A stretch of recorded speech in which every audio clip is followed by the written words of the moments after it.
তো মাই হয়, মায়ের কখনো তুলনা হয় না। ভিডিওটি সম্পূর্ণ দেখুন, তাহলে বুঝতে পারবেন। হ্যালো মা, হ্যাঁ বাবা, আমি তো শহরে আসছি। আপনি আমাদের শহরে আসছেন? হ বাবা, ডাক্তার দেখাইতে আসলাম। ও ডাক্তারের কাছে? হ বাবা।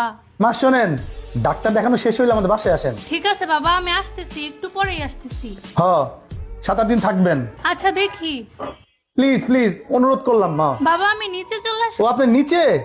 মা আমি আসতেছি, দাঁড়ান। হ্যাঁ আসতেছি, দাঁড়ান। তোমার আশা লাগবে না, আমি উপরে আসতেছি। আচ্ছা আপনি উপরে আসেন, ঠিক আছে। আচ্ছা আচ্ছা। এই তোমার সমস্যা কি? তুমি কি আমারে ভালোভাবে দেখতে পারো না? কেন আমি কি করলাম? তোমার কেন দাওয়াত করে বাসায় মানুষ নিয়ে আসতে হয় কেন?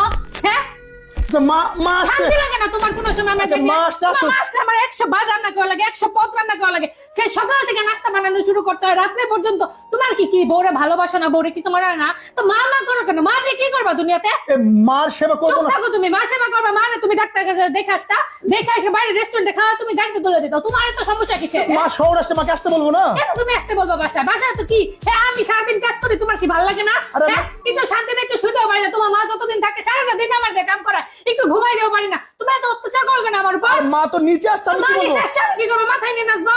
ফাইজলামি করে সবকিছু মাস্টার। তোমার মা এসে তোমার মারে তুমি কেমনে বিদায় করবে আমি জানি না।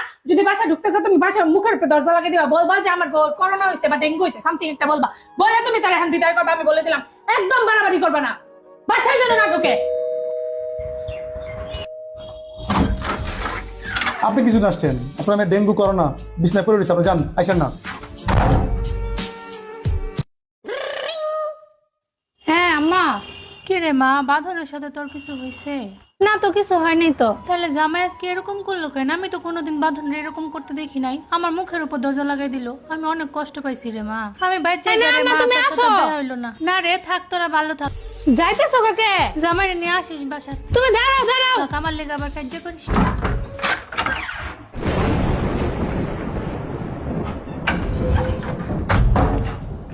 এই তোমার কত বড় সাহস, তুমি আমার মুখের উপর দরজা লাগিয়ে দিছো? তুমি আমার সাথে চলে যাও। কেন? তুমি তুমি একবার জিজ্ঞেস করছো কার মা? কার মা? তুমি ভাবছো এটা আমার মা? তা আমার মাকে মানা? চলে দূর হয়ে যাও। তোমার মতো নিমক হারাম ছোট লোক আমি জীবনও দেখি নাই। আমি তোমার মায়ের জন্য কি না করি, তোমার মাকে আমি নিজের মায়ের চেয়ে বেশি ভাবি। আর তুমি আমার মায়ের কথা শোনা মাত্র তুমি একদম একদম সব উল্টাই ফেলছো, উগলাই ফেলে দেবো সবকিছু। কেন?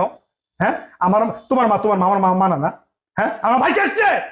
সারাটা জীবন তোমার পরিবারকে আমি নিজের পরিবার ভাবছি, কিন্তু তুমি কোনোদিন আমার পরিবারকে আপন ভাবো নাই, কারণ তোমার কাছে আমরা জঞ্জাল।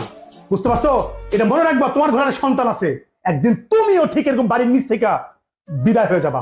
মনে রেখো একটা কথা, আমি বলে রাখলাম। তুমি এমন করো কেন? আমি কিছু করি না, তুমি একবার বলছো ওরা আমার আম্মা। কেন তোমাকে আমার আম্মা বলতে হবে? মা মানে কি?